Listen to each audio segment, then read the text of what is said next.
Here we go.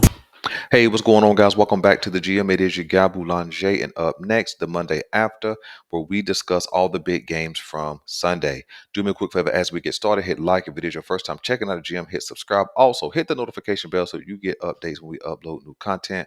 Let's talk about it. So Sunday's in the books, and we learned some things about a few teams from Sunday, but we also came up with some more questions about other teams. So let's get into it. Let's start with the Miami Dolphins versus the Buffalo Bills. Miami traveled to Buffalo on yesterday with the high flying offense and got their heads busted by the Buffalo Bills. It was kind of the Buffalo Bills coming out party this year. The Buffalo Bills, although they're 3-1, they were kind of just, like meddling uh, the first three games of the season. And yesterday they came out and kind of made a statement game if you can make one this early in the season.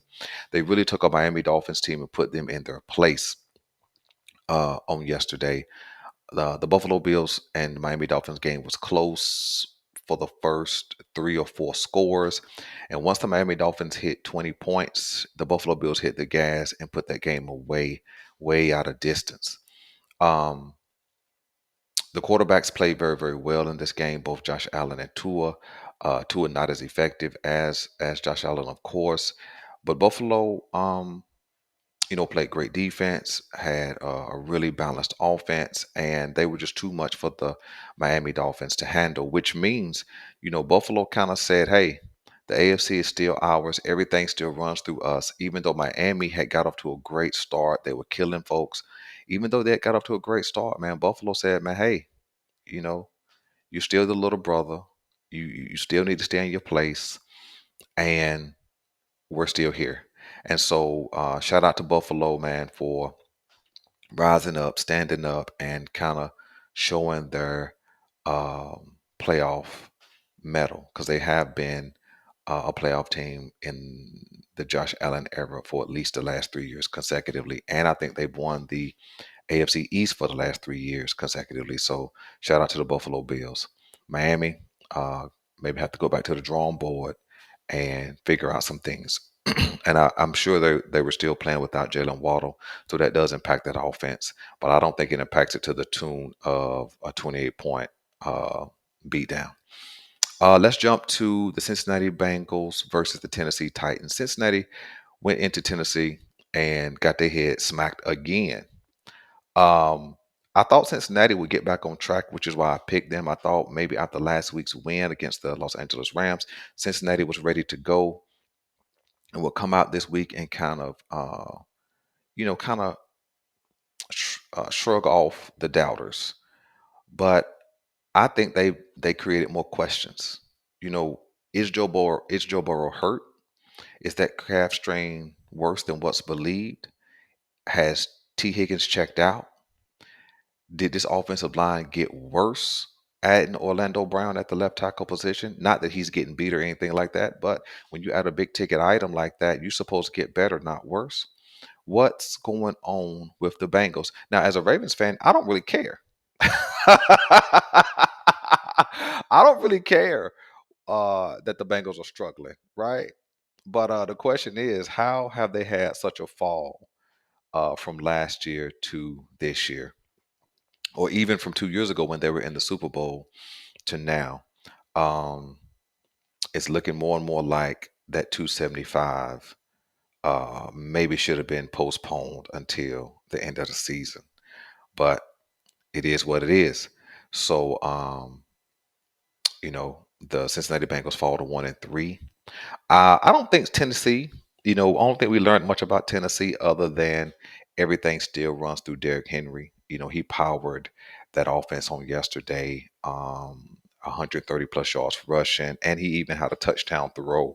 So, so, so I don't think we know much more about Tennessee than we did before, other than they beat up on the Bengals on yesterday. So shout out to Tennessee for helping the Bengals dig themselves an early hole.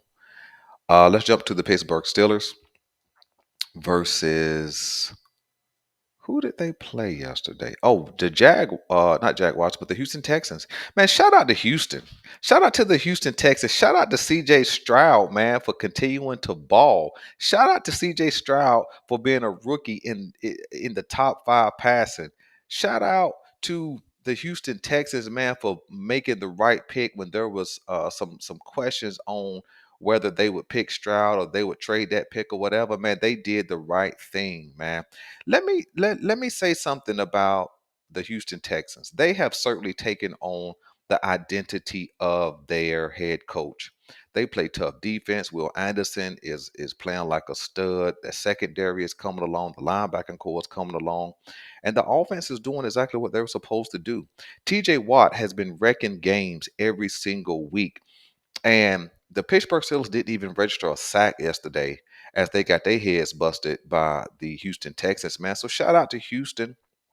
I think it creates some more questions about the Pittsburgh Steelers. I know Kenny Pickett went down in that game, I believe, with a knee injury. So we don't know, what's going to happen going forward, how long he'll be out, what kind of injury it is, or whatever. I'll probably do an AFC North news report to kind of catch up all the news around the AFC North. Um, but yeah, they fell yesterday big to the Houston Texans, man. So shout out to the Houston Texans and CJ Stroud, man. CJ Stroud keep balling. Um, I don't think that we can overemphasize our victory against the Houston Texans in week 1. CJ Stroud today is not CJ Stroud in week 1. If we had to face the CJ Stroud that was playing right now in week 1, we may have had a tougher time. Because CJ Stroud has found himself, this Houston Texans offense has found themselves, and we would have had to do more work in week 1 if this was the same CJ Stroud playing today, man. So shout out, man, to Stroud for getting better. Shout out to the Texans. All right, let's get to um let me hit the Chiefs and Jets, man.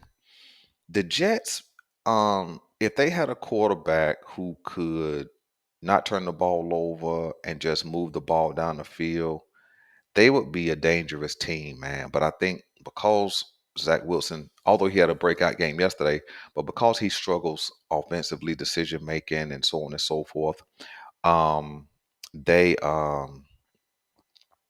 they just are 1-3. They got that win against Buffalo and have lost every game since. But Zach Wilson played well yesterday. I'm not sure if we learned anything about them other than they have a really nice defense. But if Zach Wilson can play like this, they could get back into the playoff hunt, maybe a 7th seed or something like that. But I don't know if Zach Wilson keeps that up. He fumbled the ball and turned the ball over, gave it away, and the Chiefs capitalized on that. A bad penalty on Sauce Gardner. I believe bad penalty on Sauce Gardner turned that game in the Chiefs' favor. So the Chiefs' offense are still struggling. So a question is, was Eric Bieniemy the trick? You know what I'm saying? Was he the trick that made the um, Chiefs' offense really potent, or is there something else going on with that offense? Is it receivers? Is it you know um, a lack of execution? So there's some questions in the Kansas City Chiefs, but they pulled that game off against the Jets. Let me keep thinking around the league. Mm, the Philadelphia Eagles got into a shootout yesterday against the Washington Commanders. Uh, Sam Howell probably had his best game of his career. Kind of got into a shootout with Jalen Hurts yesterday, but of course the Eagles pulled it off. Um, but that was a really tough battle between those NFC East rivals. So shout out to Jalen Hurts and the Eagles for pulling out a close win, but good job on the side of Sam Howell and the Washington Commanders. Now let's get to the game I really want to talk about. That's the Baltimore Ravens and the Cleveland Browns. Now this is a game also that I was wrong about. I did pick the Cleveland Browns to win this game, and like I said in the prediction, it was a head over heart. Head meaning I was looking at all of the information I had access to at that time. Uh, I was paying attention to what we had seen offensively from the week before against Indianapolis for the Ravens. I was looking at what we had seen defensively for the Cleveland Browns. And I wasn't 100% sure if the offensive line could really protect Lamar. And that kind of, came true yesterday in some aspects. But I did not I didn't take into consideration at all that Deshaun Watson would not play. Now, would he have made that big of a difference? Let's just be honest. He would have. He would have made a difference. I don't know if the Browns win that game, but I think Deshaun Watson would have certainly made a difference. But you play who you play, right? So I don't really care that he didn't play yesterday. I don't care. I don't care that we played the backup rookie. None of that matters to me. We came out and we did what we were supposed to do. Let's get into it. The Cleveland Browns brought the number one defense into this game. And early on in this game, man, four of our first five drives were three and outs. Um, and it took a really big time play by Brandon Stevens, picking off a deflection, getting up off the ground, and returning the ball to the 10-yard line of the Cleveland Browns. Then Lamar Jackson capitalized on it, run it in from 10 yards out for a 7-0 lead. Okay, so shout out, man, to Brandon Stevens, man, who is balling. His play, man, has improved at the cornerback position. Not only will he hit you, he was in good coverage most of the day yesterday. So shout out to Brandon Stevens, man, for doing what he needed to do to get better. Okay, but um, so the offense did get off to a rough start against this defense, but then we kind of got on track by running the ball up the middle, which was one of the keys to victory that I gave if the Ravens would win this game. I said they were too fast on the outside to run around the edge, and every time we tried to run around the edge, that play was stopped for little to no gain. But we ran up the middle with whoever it was, Gus, Lamar ran up the middle once or twice, not a whole lot yesterday. I was glad to see Lamar didn't take off and run a whole lot. I don't want him taking those kind of hits repeatedly, but running up the middle was successful against this team. Lamar Jackson made timely throws. Uh, he threw some darts in some key situations. Big time catch by Zay Flowers. Big time catch by Mark Andrews. Big time throws on both those for touchdowns. And we did exactly what we needed to do to win this game. I think offensively we developed some character yesterday. And the reason why I say we developed some character yesterday, some identity yesterday, because we got off to a slow start like we had in several games this year. And not only did we get off to a slow start, we had a fumble by Lamar, and we also had a fumble by Justice Hill, which the fumble by Justice Hill took points off the board because we were in scoring territory.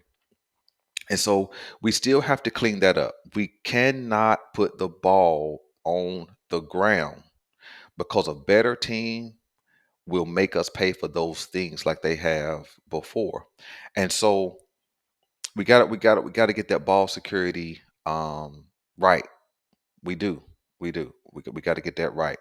But we could have let go of the rope early. We could have dropped our heads. We could have been in some type of offensive lull and not really got it on track, but we kept plugging away. Todd Monken did better. He didn't do great. He didn't do great at play calling, but he did better at play calling. He found what worked, running up the middle and getting Mark Andrews involved and all those kind of things, and the offense seemed to go. Now we fell into a little bit of a lull, later on in the game, but we had basically put that game away by halftime when we were up 21-3, and then we hit that late strike, Lamar to I believe Mark Andrews for another touchdown to go up 28-3. But but so good job, man, Lamar. Shout out to Lamar Jackson for doing what he needed to do. I'm sure he didn't watch my video from last week's response to the game. But shout out to Lamar, man, for doing exactly what we talked about in that video. Being more careful with the ball, putting the ball where it needs to be, being timely, throwing the ball away. I saw him throw the ball away a couple of times when there wasn't a play. So throwing the ball away when there is no play. So man, shout out to Lamar, man, for doing what he needed to do, but also what he was already capable of doing. Shout out to Gus, man, for running hard, powering the run game. Shout out to Justice Hill. Shout out to Melvin Gordon, man, for getting involved and securing the ball and making some big time plays yesterday. Shout out to Mark Andrews for making big time catches. Shout out to Zay for making big time catches. Aguilar made a couple of catches. So shout out to these guys, man, for stepping up when we were down two receivers in this game. Shout out to Daniel Falele, who I did mention in one of my critiques last week, said, hey, it's time to see what he can do. He did get beat a couple of times, man, but when you come off the bench and you cold, you ain't got nothing going on. You ain't ready to play. So shout out to Daniel Falele for stepping in for Moses Morgan and or Morgan Moses. I can't remember which way his name goes. Forgive me. But for getting in there, man, and doing what he needed to do. And depending on his Morgan Moses injury, he may get some run this week. That is Daniel Falele. So interested to see what happens with that. Shout out to Tyler Linderbaum, man, for getting off the injury list, man, and getting in the game and playing solid yesterday. So man, just real proud, man, of what we saw. Although the game wasn't perfect offensively, I thought we saw character being developed during that game, facing adversity, but still staying focused enough to do what we needed to do. Um, Shout out to the defense, man, for being rock solid again. They got off to a little shaky start, let Ford get out and first play of the game, and well, first play of Cleveland's offensive game, and he ran for 24 yards. Luckily it was called back by a penalty, but man, that was concerning. So we definitely got to work on holding the edge. I know we got a lot of young guys playing. Jeremiah Moon and also Tavius Robinson are filling in right now, but I think it's good experience for these young guys, man, to be able to get out there, and make the mistakes, but learn as they go. Man, defense played rock solid, man. Great coverage. They was hitting yesterday, man. Shout out to Pat Queen and Roquan Smith, man. For they was playing smash my football, getting downhill, man, and it didn't matter whether it was left side of the field, right side of the field. They both were there smashing. Shout out to Kyle Hamilton for just being a flat out stud. Listen, man, let me say this again. Somebody tried to clown me when I said this in the offseason, but let me say it now. Kyle Hamilton is a top five safety right now in this league. Okay. So miss me with any critiques to that, man. What we saw last week, the end of last year by Kyle Hamilton's playing, what we've seen this year over the first 4 weeks of this season, he is playing like the best safety in the league. Let me he a top five safety, but he's been playing like the best safety in the whole league. So shout out to Kyle Hamilton. Shout out to Geno Stone, man, for still balling. Second interception this year, man. Really looking silly. Is that contract to Marcus Williams is really looking silly when we've had Geno Stone on this roster the entire time. Looks like that $70 million was a waste. The unfortunate part, man, we may not have the money to pay Geno Stone, so we may let him get away for a future compensatory pick. Um, Shout out to Ronald Darby being a good coverage. Rock SM played well, man. Just everybody kind of just did what they were supposed to do, held their own against the rookie. So I'm just gonna give the defense credit. Justin Bouquet did what he needed to do. Broderick Washington showed up yesterday, got his first sack. Um, just real proud of everybody, man. But I would say, man, the defensive player of the game, maybe the player of the game holistically, is Jadeveon Clowney. Jadeveon Clowney got his first sack on yesterday. At least I think he did. I think he was credited for that sack. But man, he was in the backfield a lot, man. He was stopping the run. He was around the quarterback, man, giving chase, man. So shout out to Jadeveon Clowney, looking like the best signing, free agent signing of the offseason thus far for the Baltimore Ravens. And they almost didn't make the signing. So man, good job, man, to Jadeveon Clowney. Stand up. So man, great team win, man. I think it was a great character building win on yesterday. We did have some more injuries. Um, Morgan Moses is his name now that I think about it. Morgan Moses went down, and also Daryl Worley went down, playing in that safety position. So we don't know what that'll be. Arthur Millette did go out, but came back in to finish the game. So man, just shout out to everybody, man. Good team win. Shout out to special teams, man, for not giving up any kind of careless plays. We cleaned up. We cleaned up our penalties yesterday. We did jump off sides a couple of times, which has to be cleaned up as well. But the only defensive penalty that I remember seeing was a silly Brandon Stevens pass interference play, which wasn't pass interference. You can't be called for pass interference when the guy you covering falls down with no contact from you. Then you get called for the penalty and give them 30 or 40 yards. That was dumb. But listen, we still did let them score a touchdown, man. So, man, I'm just well pleased, man. Hopefully, we can take this momentum into next week against the Pittsburgh Steelers, man. I definitely will have State of the Ravens coming up this week.